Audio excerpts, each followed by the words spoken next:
اب اس کے بعد عزیزان گرامی وقار 11 شادیوں کی کیا وجہ تھی؟ تو محترم سامعین، جیسے کہ ہم نے آپ کو بتایا کہ حضور کی سیرت اور زندگی کے دو پہلو، ایک ظاہری اور ایک باطنی۔ صحابہ سرکار جب تک آپ اپنے گھر مبارک حجر مبارک کے باہر ہوتے تو صحابہ کرام آپ کے ساتھ ہوتے، جب گھر میں آ جاتے تو امہات المؤمنین ہوتے۔ عزیزان گرامی وقار، آج یہاں پر کچھ بھونکنے والے کتے کہتے ہیں، اور نعوذ باللہ من ذالک اتنی شرمناک بکواس کہ عیاش جیسے الفاظ، استغفر اللہ، ہماری زبانیں اس بات کو گوارا نہیں کرتی کہ ہم اس پاک ہستی کے ساتھ، اللہ اکبر، ہماری زبانیں کٹ جائیں، ہماری گردنیں کٹ جائیں، ہمارا وجود مٹ سکتا ہے، مگر ہم ان کتوں کی طرح زبان نہیں بھونکا سکتے، نہیں لمبی کر سکتے۔ مگر وہ ہیں دہشت گرد، وہ کیا ہیں بولیے؟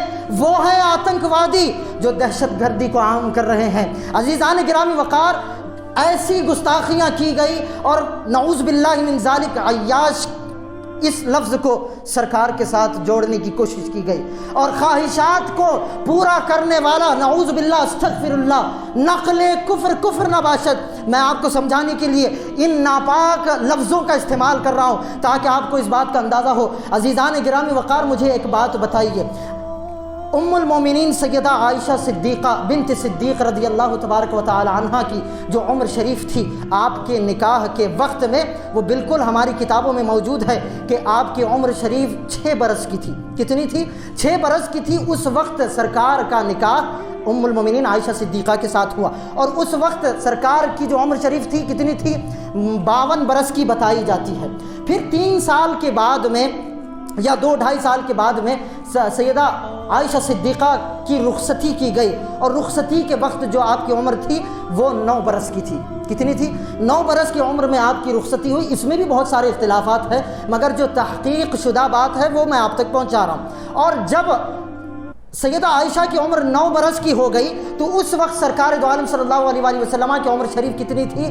54 برس کی تھی۔ کتنی تھی بولیے؟ 54 ایئرس کی تھی۔ عزیزان گرامی وقار، آج جو یہ دہشت گرد کہہ رہے ہیں کہ نعوذ باللہ من ذالک استغفر اللہ، عیاشی کے لیے 11 نکاح کیے گئے، لا حول ولا قوت الا باللہ۔ کس لیے؟ عیاشی کے لیے، اپنی نفس کی خواہشات کو بڑھانے کے لیے، نفس کی خواہشات کو بجھانے کے لیے۔ مجھے ایک بات بتائیے کہ مرد کا نفس کس عمر میں عروج پر ہوتا؟ بولیے؟ جوانی کے وقت، جب وہ بالغ ہوتا ہے 18-20 سال کے بعد میں، 25 سال 24 سال 30 سال 35 سال تک مرد کی مردانگی اور اس کی خواہشات بھرپور ہوتے ہیں اور عروج پر ہوتے ہیں، اور اسی وقت اگر وہ بندہ ہدایت اور راہ ہدایت کو چھوڑ دیتا ہے تو وہ گمراہیت میں مبتلا ہوتا ہے یا نہیں؟ اللہ اکبر، ہم تو تصور سرکار کی ذات کے لیے ایسا کر بھی نہیں سکتے، مگر وہ لوگ، وہ دہشت گرد جو کہہ رہے ہیں کہ اپنی نفسانی خواہشات کو تکمیل کے لیے جو تمہارے نبی ہمارے آقا نے شادیاں اتنی کی ہیں، 11 نکاح، تو عزیزان گرامی وقار، وہ تو پاک ہستی ہیں، وہ تو معصوم سید المعصومین ہیں۔ تمہیں چاہیے کہ ان کی سیرت کا مطالعہ کرو۔ ارے میرے آقا جب بھرپور جوانی کے عالم میں تھے، 25 برس کے جب آپ تھے، اور آپ کے حسن و جمال کا عالم کیا تھا؟ اللہ اکبر۔ حضرت حسان بن ثابت فرماتے ہیں، وَأَحْسَنُ مِنْكَ لَمْ تَرَ قَطُّ عَيْنِي وَأَجْمَلُ مِنْكَ لَمْ تَلِدِ النِّسَاءُ خُلِقْتَ مُبَرَّأً مِنْ كُلِّ عَيْبٍ كَأَنَّكَ قَدْ خُلِقْتَ كَمَا تَشَاءُ۔ یا رسول اللہ، آپ اتنے حسین و جمیل ہیں، آپ اتنے حسین و جمیل ہیں کہ میری آنکھ نے آپ سے زیادہ حسین کسی کو دیکھا ہی نہیں، آپ سے زیادہ حسین کسی کو دیکھا ہی نہیں۔ اور پھر فرماتے ہیں، دیکھتا بھی کیسے؟ آپ سے زیادہ جمیل کسی عورت نے جنا ہی نہیں ہے، کسی عورت نے پیدا ہی نہیں کیا۔ اور یا رسول اللہ، آپ تو ہر عیب سے پاک کر کے پیدا کیے گئے ہیں، گویا کہ آپ اپنی مرضی کے مطابق پیدا ہوئے ہیں۔ بولیے سبحان اللہ۔ گویا کہ آپ اپنی مرضی کے مطابق، اور سرکار کے حسن و جمال کا، آپ کے اخلاق و کردار کا اتنا بول بالا تھا کہ اگر عرب کے کسی بھی خاندان کی طرف اور کسی بھی حسینہ کی طرف، خوبصورت عورت کی طرف میرے آقا اگر فقط پیغام بھیج دیتے اور انگلی کر دیتے اور ہاتھ اٹھا کر دکھا دیتے تو وہ خاندان گھٹنوں کے بل اپنی بچی کو سرکار کے پاس لے آتا، گھٹنوں کے بل۔ یہ مقام تھا میرے آقا کا۔ مگر میرے آقا کریم علیہ الصلوۃ والسلام جب اپنی جوانی کے بھرپور مرحلے پر پہنچتے ہیں تو پہلا نکاح کس سے کر رہے ہیں؟ اللہ اکبر، بولیے نا پہلا نکاح کس سے کر رہے ہیں؟ ام المومنین سیدہ خدیجۃ الکبریٰ سے کر رہے ہیں، بولیے سبحان اللہ۔ سیدہ ام المومنین سیدہ طیبہ طاہرہ خدیجۃ الکبریٰ رضی اللہ تعالی عنہا سے کر رہے ہیں۔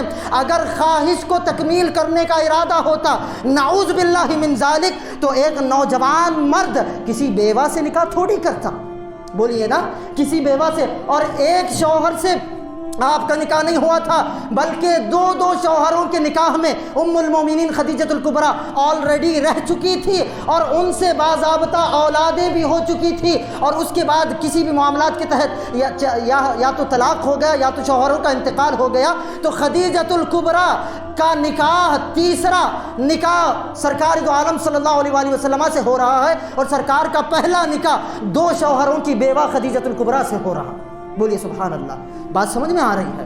اور جس وقت سرکار یہ نکاح ہوا، سرکار کی عمر مبارک کتنی تھی؟ 25 برس آپ کی عمر شریف تھی، اور ماں خدیجۃ الکبریٰ کی عمر شریف 40 برس کی تھی، اور آلریڈی 2 شوہروں کے نکاح میں رہ چکی ہیں اور آلریڈی ماں بن چکی ہیں، اس کے بعد سرکار کے نکاح میں آ رہی ہیں، تو کتنی حکمتیں سرکار فرما رہے ہیں۔ اگر مجھ جیسا اور ہم جیسے کوئی نفس پسند اور خواہش کے پیچھے پڑنے والے لوگ ہوتے تو ارے آج اگر ہمارے لوگوں میں سے کسی کی عورت کا انتقال ہو جائے، کسی کی بیوی کا انتقال ہو جائے یا طلاق ہو جائے، تو شادی شدہ انسان بھی دوسری بیوی جب تلاش کرتا ہے تو ہم کیا چاہتے ہیں کہ کوئی کنواری لڑکی مل جائے، ہے یا نہیں؟ یہ آج ہمارا ماحول بنا ہوا ہے کہ کوئی کنواری لڑکی مل جائے، مگر قربان جائیے رحمت للعالمین پر کہ جو پہلی نکاح اپنی جوانی کے عالم میں کر رہے ہیں تو کسی کنواری لڑکی سے نہیں بلکہ 2 شوہروں سے نکاح کرنے والی بیوہ ماں خدیجۃ الکبریٰ سے نکاح فرما رہے ہیں۔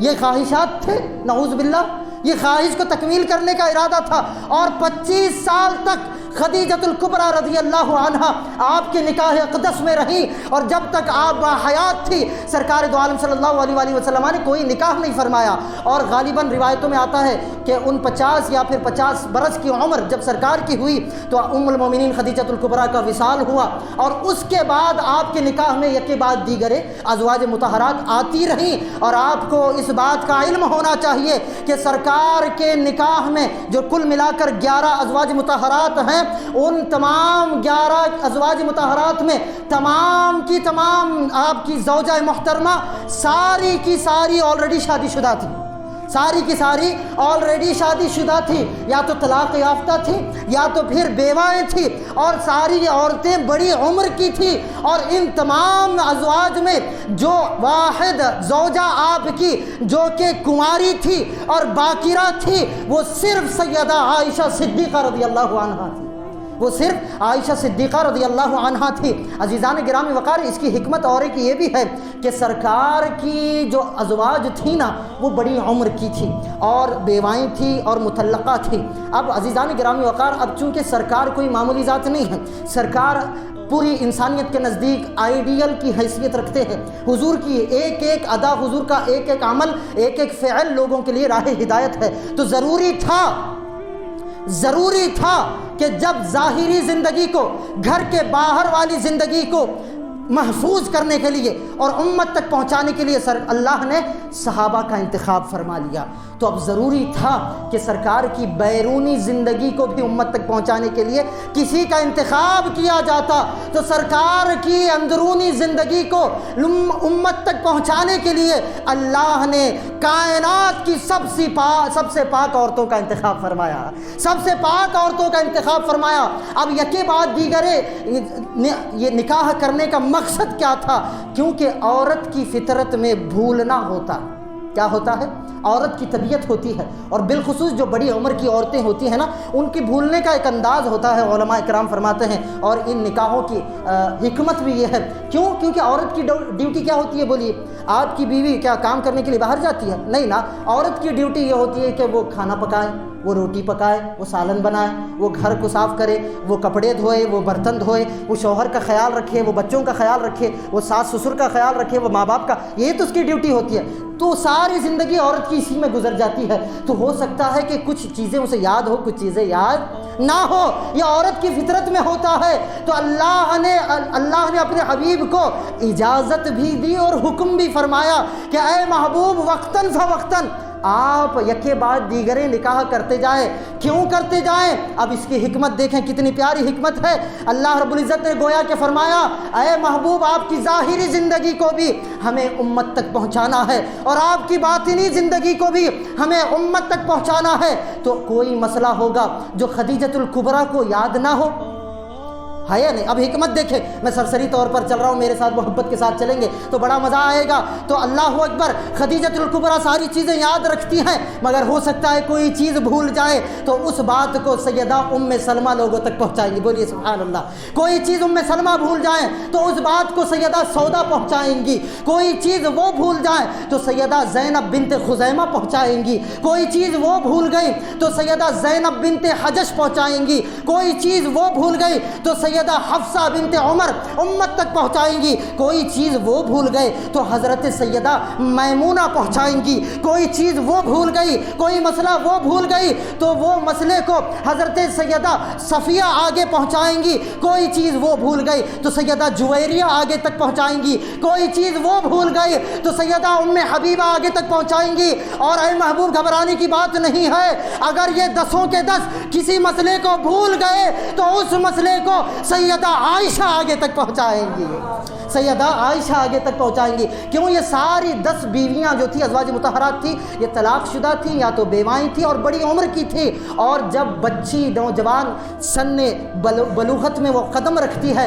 تو اس کا ذہن صاف ہوتا ہے، تازہ ہوتا ہے اور اس کا ذہن بہت فریش ہوتا ہے، یہ حکمت ہوتی ہے۔ اور اس وقت جو ہے نا اس پر کام کا بوجھ نہیں ہوتا، اس وقت شوہر کا بوجھ نہیں ہوتا، تو وہ چیزوں کو یاد رکھتی ہے، فطرت ہے۔ نوجوان بچے، حفظ کی عمر جو بتائی جاتی ہے وہ نوجوانی کی عمر میں علماء فرماتے ہیں کہ بچے کو حافظ قرآن بنایا جائے۔ کیوں؟ کیونکہ بچپنے میں جب بچہ حفظ کرتا ہے تو عین ممکن ہے کہ وہ مرتے دم تک اس حفظ کو یاد رکھے گا، حافظہ مضبوط ہوتا ہے۔ تو سرکار کے اخلاق و کردار کو یاد رکھنا بہت ضروری تھا اور امت تک پہنچانا بہت ضروری تھا۔ اسی لیے اللہ نے حکم فرمایا اے محبوب آپ کی خواہشات کیا ہو سکتی ہے؟ آپ تو سید المعصومین ہیں، آپ تو تاجدار انبیاء ہیں، آپ تو نبیوں کے تاجدار اور امام ہیں، ارے آپ کے اخلاق کو امت تک پہنچانا ہے۔ اس لیے ایک نوجوان اور ابھی جو سن بلوغت میں قدم رکھی ہو، ایسی پارسا عورت کا ہم تمہارے لیے انتخاب کرتے ہیں، اور وہ عورت افضل البشر صدیق اکبر کی شہزادی سیدہ صدیقہ عائشہ بنت صدیق کا مقام و مرتبہ ہے۔ اللہ اکبر۔ تو یہ ایک حکمت تھی، آپ نے 11 نکاح فرمائے۔ اور عزیزان گرامی وقار، محترم سامعین کرام، یہ تو آپ نعوذ باللہ خواہشات سے پاک اور صاف تھے، خواہشات سے پاک اور صاف تھے۔ اور دوسری حکمت کیا تھی؟ اگر خواہشات ہوتے تو 25 سال کی عمر میں 40 سال کی بیوہ سے نکاح نہ کرتے، ہے یا نہیں؟ اور امت تک پوری سیرت اور تمام اخلاق و کردار کو پہنچانا تھا۔ اس لیے حکمت یہ تھی کہ 53 اور 54 برس کی عمر میں حضرت سیدہ عائشہ صدیقہ کو رخصتی کر کے اپنے گھر لائے۔ مجھے ایک بات بتائیے، اگر انسان مرد کے اندر خواہشات تو ہوتے ہی ہیں، اگر خواہش ہو بھی تو 53-54 برس کی عمر میں وہ کون سی خواہشات کو تکمیل کرے گا؟ ہے یا نہیں؟ وہ کون سی خواہشات کو تکمیل کرے گا؟ لا حول ولا قوت الا باللہ العلی العظیم۔ لوگوں کے ذہنوں کو گندا کرنے کی کوشش کی جا رہی ہے، اور الزامات، تہمت، بے شک یہ گستاخی ہے۔ کیا ہے؟ بے شک جس گندے لہجے میں ان کتوں نے یہ الفاظ کا استعمال کیا ہے، اگر ہم ان کے کسی دھرم گرو کے خلاف بول دیں تو پھر کتنا ہنگامہ ہوگا، ہے یا نہیں؟ اس کے دلائل میں بھی ابھی آپ کو آگے بتاؤں گا انشاءاللہ عز و جل۔ عزیزان گرامی وقار، دیکھیں یہ 2 حکمتیں آپ کو میں نے بتا دیا، ٹھیک ہے؟ اب اور ایک بات یاد رکھیں کہ مختلف ملکوں میں مختلف قوانین، کانسٹیٹیوشن پائے جاتے ہیں، ہے یا نہیں؟ اور ہمارے لیے یہی حکم ہے کہ آپ جس ملک میں ہیں تو وہاں کا قانون آپ کو فالو کرنا ہے۔ اگر آپ کوئی قانون کے خلاف کام کریں گے تو پھر آپ پر گرفتاری ہوگی، کیس چلے گا، آپ کو ایک غیر قانونی عمل میں پکڑا جائے گا، ہے یا نہیں؟ اب اسی طرح ہمارے ہند کا قانون کیا ہے؟ بولیے، لیگلی طور پر اگر بچی کو شادی کر کے دینا ہے تو لیگلی طور پر کانسٹیٹیوشن میں بچی کی عمر کتنی بتائی گئی ہے؟ 18 سال، بالکل آپ جانتے ہیں۔ اور 18 برس سے اگر پہلے اس بچی کا نکاح کیا جائے گا، شادی کسی بھی دھرم کسی بھی مذہب کا ہو، تو اس پر کارروائی کی جائے گی، اس پر کیس چلایا جائے گا۔ ٹھیک ہے، بالکل ہمیں قبول ہے۔ کیوں؟ کیونکہ ہم فسادی والے لوگ نہیں ہیں، ہم محبت والے لوگ ہیں، ہے یا نہیں؟ اب اسی طرح دیکھیں کینیڈا میں مختلف ملکوں کے مختلف قوانین ہیں۔ کینیڈا میں اور فورن گلف کنٹریز میں جو ہے نا، کئی ممالک میں شادی کی جو عمر بچی کے لیے طے کی گئی ہے ان کے قانون کے مطابق 16 برس ہے۔ کتنی ہے؟ 16 برس۔ بالخصوص کینیڈا کے تعلق سے ہم نے علماء سے سنا کہ 16 برس وہاں کی بچیوں کی عمر طے کی گئی ہے۔ اور اسی کے ساتھ ساتھ اگر اس بچی کے ماں باپ راضی ہوں تو 13 برس میں بھی اس کا نکاح کرایا جا سکتا ہے۔ ٹھیک ہے، یہ کینیڈا کی بات تھی۔ اور ہمارے پڑوسی ملک جو چائنا ہے، تو چائنا کا قانون یہ ہے کہ وہاں پر کوئی کسی بچی کا نکاح اس وقت تک نہیں ہو سکتا جب تک کہ اس کی عمر 20 برس کی نہ ہو جائے۔ یہ وہاں کا قانون ہے۔ اب یہاں کسی بچی کا نکاح 18 برس کی عمر میں ہو رہا ہے تو یہاں پر تو وہ لیگل ہو گیا۔ اب وہ پہنچی اسی سال وہ شفٹ ہو گئے چائنا میں، تو وہاں کی حکومت کے مطابق وہ نکاح اللیگل ہوگا، ان کی حکومت کے مطابق۔ کیوں؟ وہاں کا قانون کیا ہے بولیے؟ 20 سال کی وہاں کی قید یہ ہے، مگر یہاں یہ ہے۔ تو عزیزان گرامی وقار، کہنا یہ چاہتا ہوں کہ جس طرح مختلف ملکوں کے مختلف قانون ہوتے ہیں، اسی طرح مختلف مذہبوں کے بھی مختلف قانون ہوتے ہیں، ہے یا نہیں؟ مختلف مذاہب کے بھی مختلف قانون ہوتے ہیں، اور جو جس ملک میں رہتا ہے اس پر لازم ہے کہ وہ اس ملک کے قانون کو فالو کرے۔ اگر وہ فالو نہیں کرتا تو اس پر کارروائی چلائی جائے گی اور اسے ایک اچھا ناگرک نہیں کہلایا جائے گا اور اسے پکڑا بھی جائے گا۔ اور یہ اجازت کسے ہوگی؟ جو اس ملک کے قانون کے رکھوالے ہیں، انہی کو اجازت ہے۔ اب ہم انڈیا میں اگر 16 برس کی عمر میں نکاح کر رہے ہیں یا 18 برس کی عمر میں بھی بچی کا نکاح کروا رہے ہیں، تو چائنا والے یہاں پر دخل اندازی نہیں کر سکتے کہ بھائی 20 سال ہمارے پاس قانون ہے، وہ تمہارے پاس ہے، ہمارے پاس 18 سال ہے، تو آپ کا کام یہاں پر لیگل ہو رہا ہے۔ تو عزیزان گرامی وقار، اسی طرح اگر یہ بدبخت لوگ یا چاہے کوئی بھی ہو، اگر ملکوں کے قوانین کے حساب سے، توجہ چاہتا ہوں، اگر ملکوں کے قانون کے حساب سے سرکار کی ازدواجی زندگی کو دیکھنے کی کوشش کریں گے اور سمجھنے کی کوشش کریں گے تو یہ ناممکن ہے۔ کیا ہے بولیے؟ یہ ناممکن ہے، یہ امپاسبل ہے کہ قانون کو سمجھنے کے لیے اسی قانون کی کتابیں پڑھنی ہوتی ہے۔ اسی طرح اگر تمہیں سرکار کی، ویسے تو کوئی سمجھ نہیں سکتا، لیکن پھر بھی کچھ اس سے صدقہ حاصل کرنا چاہتے ہو تو سرکار کی زندگی کو سمجھنے کے لیے تمہیں پہلے اسلام کو سمجھنا ہوگا، تمہیں پہلے اسلام کو سمجھنا ہوگا۔ تم مسلمانوں کے خلاف بکواس کرتے رہو، اسلام کے خلاف پروپیگنڈا کرتے رہو، اور قانون کے اپنے ہند کے قانون کے دائرے میں اگر سرکار کی سیرت کو تولنے کی کوشش کرو گے تو پھر کسی کے دھرم گرو اس قانون کے تحت نہیں آئیں گے، کسی بھی مذہب کے اکابرین اس قانون کے تحت نہیں آئیں گے۔ تو عزیزان گرامی وقار، ہند کے قانون کی مدد سے اس مسئلے کو سمجھا نہیں جا سکتا۔ اگر سمجھنا ہی ہے تو پہلے اسلام کو سمجھنا ہوگا، قرآن کو سمجھنا ہوگا، حدیث کو، تعلیمات مصطفیٰ کو سمجھنا ہوگا، پھر کہیں جا کر سرکار کی سیرت کے یہ پہلو سمجھ میں آئیں گے۔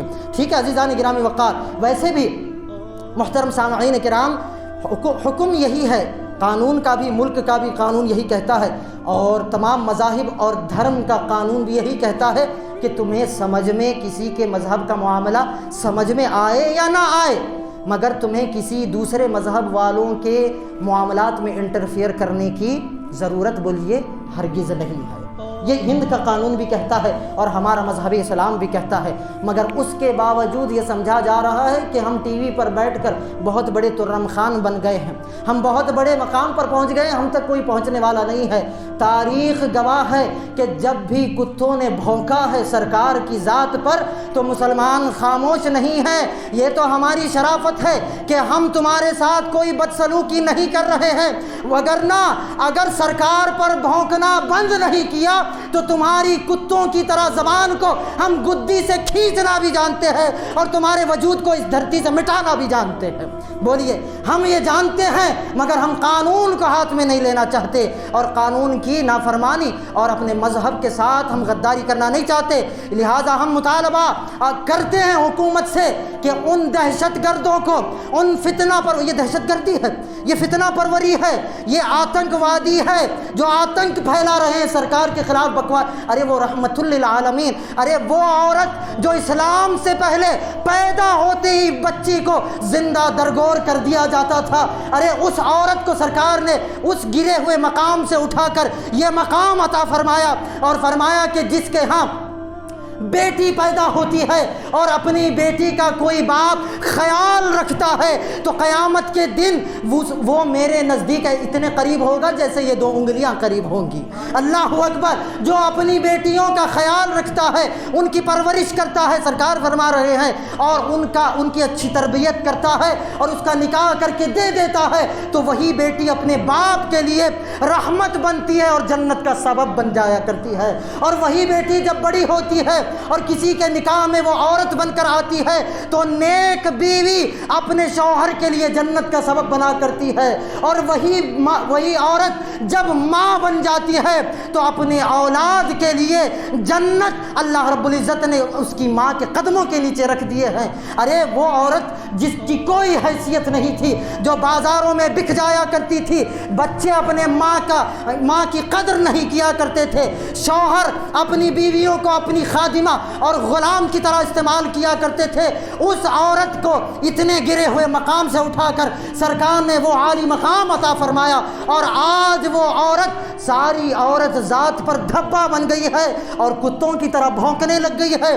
تو ہم ہرگز یہ برداشت نہیں کریں گے، بلکہ کسی قوم کو یہ برداشت نہیں کرنا چاہیے کہ وہ کسی مذہب، اگر ہم تمہارے دھرم کے خلاف بولیں گے تو سوچئے کتنا ہنگامہ ہوگا۔ اگر ہم کسی کے مذہب کے مقدسات کے خلاف بولیں گے، کسی کے مذہب کی متبرک کتابوں کے خلاف بولیں گے، کسی کے مذہب اور دھرم گروؤں کے خلاف بولیں گے، یا ان کے آقاؤں اور بھگوانوں یا دیوی دیوتاؤں جو بھی ان کے مقدسات ہیں ان کے خلاف اگر ہم بولیں گے، بولیے ہمارا جینا آسان ہوگا؟ ہمارا جینا آسان ہوگا اس ہند میں؟ کچھ نہیں کہہ رہے ہیں تب بھی اتنا ظلم ہو رہا ہے، اگر کچھ کہنے پر آ جائیں، اللہ اکبر!